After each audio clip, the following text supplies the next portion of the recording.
our ego's constant need to validate itself and prove its own existence as a solid identity, that's who we are, can actually keep us subconsciously addicted to the very negative emotions that we might be trying so hard with our conscious mind to resolve and move past.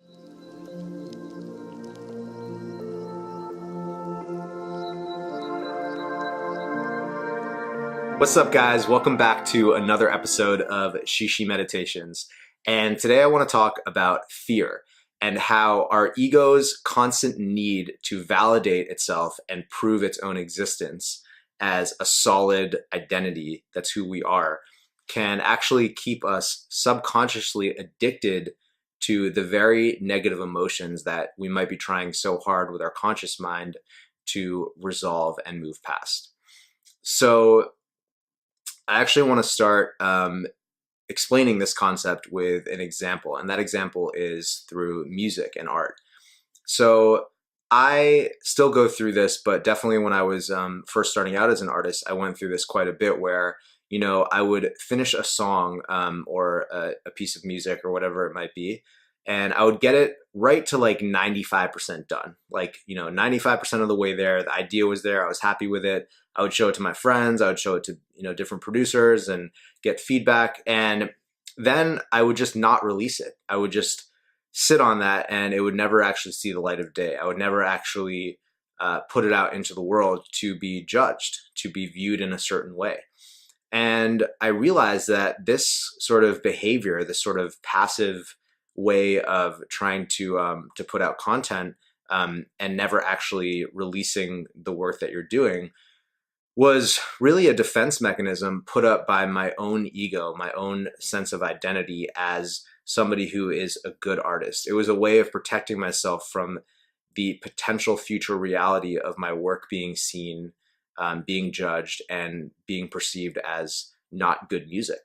So by not putting out the music, I can then preserve the identity of, well, I'm not even giving anybody the chance to judge it, so I can preserve the identity of, oh, like I'm an artist. Or for that song, I can continually maintain in perpetuity that, the song's just not done yet. It's just not done yet. So that's basically insulates and shields me from any sort of criticism about the song, about the music, about my worth as an artist or my worth as a human being. Because if somebody tries to criticize it or doesn't like it, I can just continually fall back on, well, it's not done, it's unreleased, it's unmixed, it's not mastered.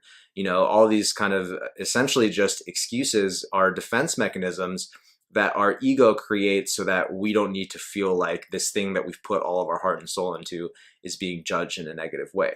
Because when you actually do finish a song and you put it out into the world, that's it. You're essentially making a statement to yourself and to the universe that's saying, this is the end product. Like, take it or leave it. This is what I'm putting out, and this is as good as I could get it. And there's a great quote, I forget who said it, that said, art is never finished. I forget what the quote is, but it's basically along the lines of like, a piece of art is never finished. It's just at a certain point, you just decide that you want to show it to people. And so I think that sort of mindset is definitely very true when it comes to art.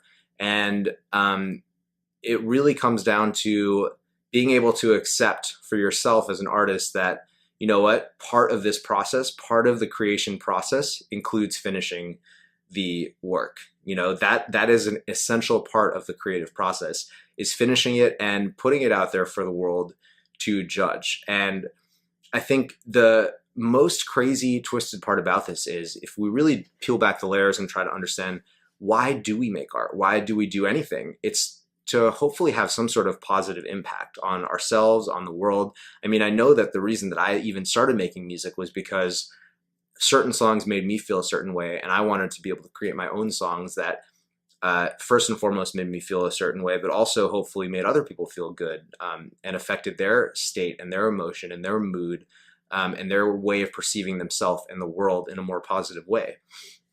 And the crazy part about this ego that we have is that by protecting ourselves from any of the negative outcomes, by just not putting the work out there, we also equally insulate and shield ourselves from any of the potential positive outcomes. And we basically just stay in this state of frustrative, passive sort of stasis that really is the seed and root of eventually what grows into regret. Eventually what grows into looking back over your life or for a certain period of time in your life and saying, wow, I had all this potential. I had all this creative energy inside me. I had all this inspiration to do certain things and share them with the world. And what stopped me was fear. What stopped me was my ego's attempts at protecting itself and preserving its identity as a solid, indestructible thing. So I think it's really interesting because, there's this really popular kind of concept in neuroscience that says that only 5% of our brain is our conscious awareness, and 95% of our brain consists of the subconscious, consists of beliefs, perceptions, attitudes, thoughts, feelings, sensations, somatic states of being that we're not even necessarily conscious of. And that's why, a tool like meditation can be so helpful, because by sitting with yourself and saying, all right, I'm going to close my eyes, I'm going to shut off all the distractions from the world, and I'm going to go within. And you're basically, you're making a statement to yourself, to your body, to your subconscious to say, all right, what do you got? I'm ready. You're kind of like excavating your own mind, peeking into all the shadows and dark areas that you didn't dare look before, for fear of there being some skeletons that you didn't want to deal with. And that's really what meditation and other sort of contemplative practices and forms of self-inquiry help you to do.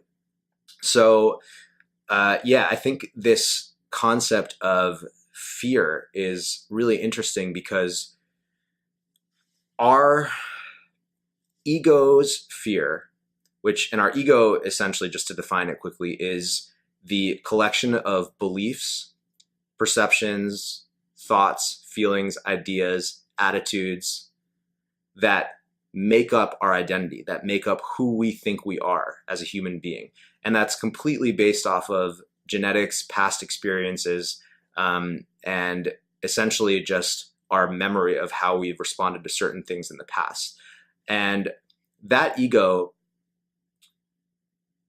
prevents us from stepping out into the unknown, because as soon as we're out into the unknown, it's kind of like the ego is on shaky water. It doesn't know what's going to happen next.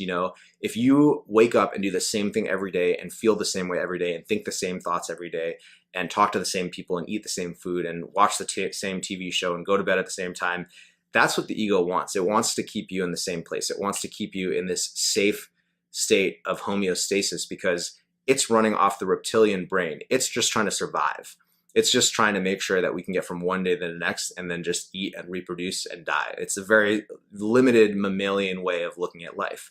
But the luxury and the blessing of being a human being is that we can access a higher state of consciousness that allows us to actually get curious about, all right, if I'm in a blessed enough position where I'm in the first world, or in a country or situation where I don't need to worry about my immediate imminent survival every day. If I'm blessed enough to be in that position, then that gives me an amazing opportunity to then take a step back and say, what do I want to create? What unknowns do I want to step into that, yes, while they might be scary for my ego, for that side of me that is just trying to survive and keep things the same so that it doesn't feel threatened, also might be the gateway to a bigger opportunity, to a bigger doorway into seeing who else I can become, and what kind of person I can grow into. And it's that very same unknown space.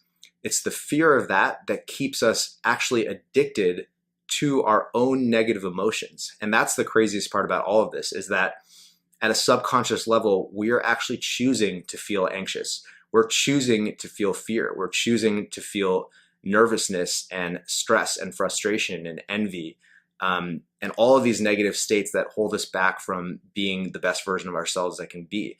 And, from a conscious level, it's very easy to read a book and say, okay, I want to change this, I want to change that, and understand it at an intellectual level. But I think it's also really important to understand that if a certain set of negative emotions have been conditioned into us to make ourselves feel safe, and we feel like if we're waking up every day and the first thing we do is we check Instagram, and then we get this subconscious flood of envy and kind of just this like low grade anxiety that exists throughout the rest of the day because we check Instagram and maybe we saw like a picture of somebody who's doing what we're doing, but doing it way better and has way more likes and a sexier body or whatever. And we're not even conscious of this machinery that's happening inside of us. But then for the rest of the day, we're kind of just like stressed out. We're on edge. We feel like we're not doing enough. We feel like there isn't enough time in the day. We feel anxious. We have social anxiety when we go out and meet people. We don't feel worthy. We don't feel like we're enough. And then we go to bed at night and we wonder, why do I feel this way? And then we try to meditate, or we try to take antidepressants, or we try to do this or that. And it's actually because we've conditioned our body into being addicted to the emotions of stress, to the emotions of anxiety, to the emotions of fear, to the emotions of envy. Who would we be if we didn't have those emotions? If we just were to wake up one day and just not have that sense of dread that we need to go to work, or not have that sense of existential crisis that happens when you're like, what the fuck am I doing on this planet? Who would we be in that unknown? And that can be a really scary thing for the ego, because like I said earlier, the ego craves stability to be able to solidify and identify itself as something real.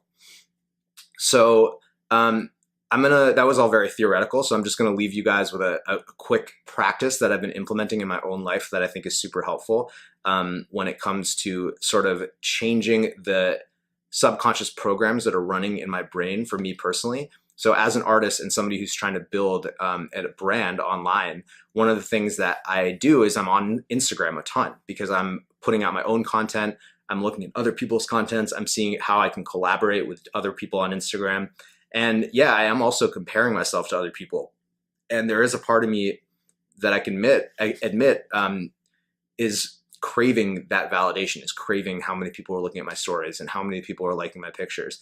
And, you know, I just kind of accept that that's part of the game that I've chosen to play, trying to be an artist and trying to be like a public persona to a degree.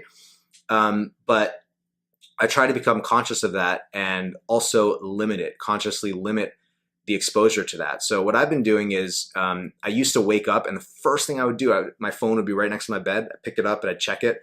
And I'd look at Instagram, and then like I check my email, or I check my Facebook, and it's all of a sudden it's like all of these fires that I need to put out have come flooding in for the first thing in my brain. So the first thing in the morning, you know, I check Instagram, I check my emails, I check Facebook. You know, on the email there's like this problem that needs to be solved that I wasn't anticipating. Then I go onto Instagram and I see this person that's like doing great, and like the higher consciousness in me wants to be happy for them, but then the reptilian animalistic part of me is like secretly actually really jealous. And then I get this like gnawing unworthiness throughout the entire day that manifests in social anxiety and all these other mental afflictions. You know, then I check Facebook and it's like the same comparison game. And then before I know it, I've sort of like lost that day to my mind. I feel like the entire day I'm not present. So what I do is I keep my phone on airplane mode now for the first 3 hours of the day. I wake up, I resist the urge to reach over to my phone and turn it off, or turn off the airplane mode and check all those things. I just leave it where it is. I meditate. I take some time to sit for myself. Maybe I'll journal. Maybe I'll do some yoga, some breathing exercises. I'll even go down to the gym. I'll do my whole workout without checking my phone. Get in the shower. And then by the time I check my phone, I've already done 2 or 3 or 4 things that are like amazing for my mental, physical, spiritual health. And then when I do check my phone, I'm a lot more conscious because I've been training my consciousness and my awareness the whole morning. And I'm also a lot more prepared to deal with any issues that might come up during that day, you know, whether it's for work or whatever. And this practice has really been life-changing for me. I've only been doing it for a bit, and I'll be honest, like sometimes I slip up and I succumb to the urge to check social media before doing anything. And every single time without fail, that day is worse because of that. So I'm really going to make a commitment to myself to keep trying to implement this practice of not checking my phone for the first 3 hours of the day, or anything to do with the internet, and just not looking at a screen. And I invite you guys to do it with me and let me know how it's going for you. Leave any comments down below, and I will see you guys next week. Peace.